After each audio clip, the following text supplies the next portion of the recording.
ঢোঁৰাকাউৰী আৰু টিপচী চৰাই।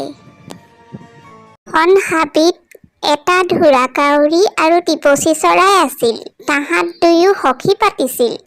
এদিন দুয়ো গছৰ ডালত বহি কথা পাতি থাকোঁতে কাউৰীটোৱে এঘৰ মানুহৰ চোতালত ধান মেলি দিয়া দেখিলে।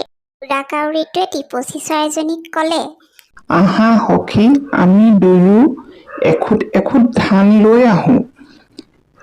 কিন্তু এটা কথা, যদি তুমি মোতকৈ বেছি আনিব পাৰা তেন্তে তুমি মোক খাবা, আৰু মই যদি তোমাতকৈ বেছি আনিব পাৰোঁ তেন্তে মই তোমাক খাম। টিপচীটোৱে মনে মনে ভাবিলে, ই মোক খাবলৈ বুদ্ধি পাতিছে। বাৰু দেখা যাওকচোন ক'ৰ পানী ক'লৈ যায়। টিপচী আৰু ঢোঁৰাকাউৰী গৈ ধান এখুট এখুট আনিলে। টিপচী অকণমানি চৰাই, সেইকাৰণে তাইৰ ঠোঁটৰ ধান ঢোঁৰাকাউৰীতকৈ বহুত কম। এতিয়া চৰ্ত অনুসাৰে ঢোঁৰাকাউৰীয়ে টিপচীক খাব পাৰে।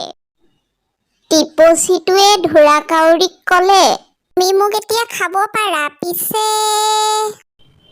পিছে কি? কাউৰীয়ে সুধিলে।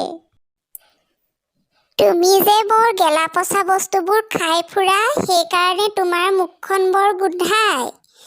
তুমি যদি মোক খোৱাৰ আগতে সাগৰৰ পানীত মুখখন ধুই আহা, মোৰ বৰ উপকাৰ হ'ব। কাউৰী গৈ সাগৰৰ পাৰ পালেগৈ আৰু সাগৰক ক'লে, দে পানী পখালো ঠোঁট, ভোজন কৰোঁ টিপচী গোট। মইনো কেনেকৈ দিম? তুমি যদি পাত্ৰ এটা যোগাৰ কৰিব পাৰা তেন্তে নিয়া। সাগৰৰ কথা শুনি এইবাৰ কাউৰী গৈ কুমাৰৰ ঘৰ পালেগৈ।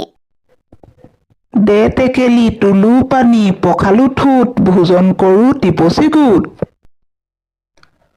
তুমি যদি অলপ মাটি মোক যোগাৰ কৰি দিব পাৰা তেন্তে মই তোমাক এটা টেকেলি সাজি দিব পাৰিম। কাউৰীয়ে মাটিৰ ওচৰত গৈ ক'লেগৈ, দে মাটি দিওঁ কুমাৰক, গহক টেকেলি তুলো পানী পখালো ঠোঁট, ভোজন কৰোঁ টিপচী গোট। মাটিয়ে উত্তৰ দিলে, মই কেনেকৈ দিম? তুমি কিবা উপায় কৰি নিব পাৰা যদি নিয়া। কাউৰী এইবাৰ গৈ মহৰ ওচৰ পালেগৈ। দে শিং খান্দো মাটি, দিওঁ কুমাৰক গহক টেকেলি, তুলো পানী পখালো ঠোঁট, ভোজন কৰোঁ টিপচী গোট। মহটোৱে উত্তৰ দিলে, মইনো নিজৰ শিং নিজে কেনেকৈ দিম? কিবা এটা যোগাৰ কৰি নিব পাৰা যদি নিয়া। মহৰ কথা শুনি কাউৰী গৈ এইবাৰ কুকুৰৰ ওচৰ পালেগৈ। মাৰ মহ নিওঁ শিং খান্দো মাটি, দিওঁ কুমাৰক গহক টেকেলি, তুলো পানী পখালো ঠোঁট, ভোজন কৰোঁ টিপচী গোট। কুকুৰে উত্তৰ দিলে, মই বৰ দুৰ্বল হৈ আছো। তুমি যদি মোক গাখীৰ আনি দিব পাৰা তেন্তে গাখীৰ খাই বল শক্তি গোটাই মই মহক মাৰি দিব পাৰিম। কাউৰীয়ে গাই গৰু এজনীৰ ওচৰত গৈ ক'লেগৈ, দে গাখীৰ খুৱাওঁ কুকুৰক, বান্ধক বল মাৰক মহ, নিওঁ শিং খান্দো মাটি, দিওঁ কুমাৰক গহক টেকেলি, তুলো পানী পখালো ঠোঁট, ভোজন কৰোঁ টিপচী গোট। মই বুঢ়ী হৈছো, বহুত দিন ভালকৈ খাবলৈ পোৱা নাই। তুমি যদি ঘাঁহ অলপ আনি দিব পাৰা তেন্তে তাকে খাই মই গাখীৰ দিব পাৰিম।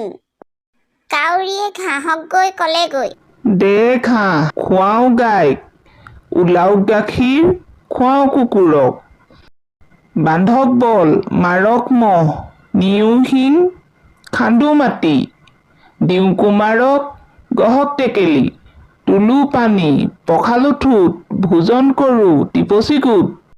মইনো নিজে কেনেকৈ দিম? তুমি কিবা উপায়েৰে কাটি নিব পাৰা যদি নিয়া। ঘাঁহে কাউৰীক ক'লে।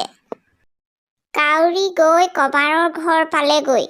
দে খন্তি কাটো ঘাঁহ, খুৱাওঁ গাইক ওলাওক গাখীৰ, খুৱাওঁ কুকুৰক বান্ধক বল মাৰক মহ, নিউ শিং খান্দো মাটি দিওঁ কুমাৰক গহক টেকেলি তুলো পানী পখালো ঠোঁট ভোজন কৰোঁ টিপচী গোট মোৰ জুই নুমাই থাকিল তুমি যদি কৰবাৰ পৰা জুই একুৰা মোক আনি দিব পাৰা তেন্তে মই তোমাক খন্তি এখন বনাই দিম ইফালে সিফালে চাই কাউৰীয়ে সাগৰৰ সিটো পাৰে ধোঁৱা ওলোৱা দেখিলে ধোঁৱা ওলোৱা ঠাইলৈ উৰি গৈ কাউৰীয়ে দেখিলে যে এজনী বুঢ়ী মানুহে ধান সিজাই আছে কাউৰীয়ে বুঢ়ীক ক'লে বুঢ়ী আই মোক অলপ জুই লাগিছিল বুঢ়ীয়ে ক'লে জুই মই দিব পাৰিম কিন্তু কিহত দিম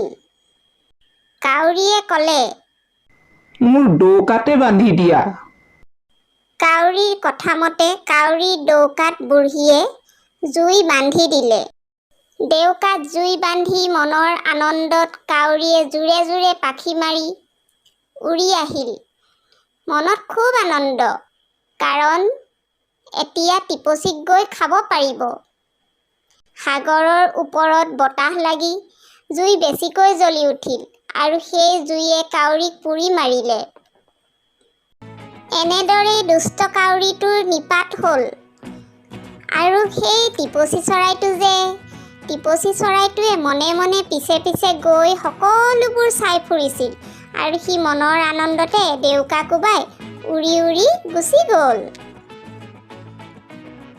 please like comment and subscribe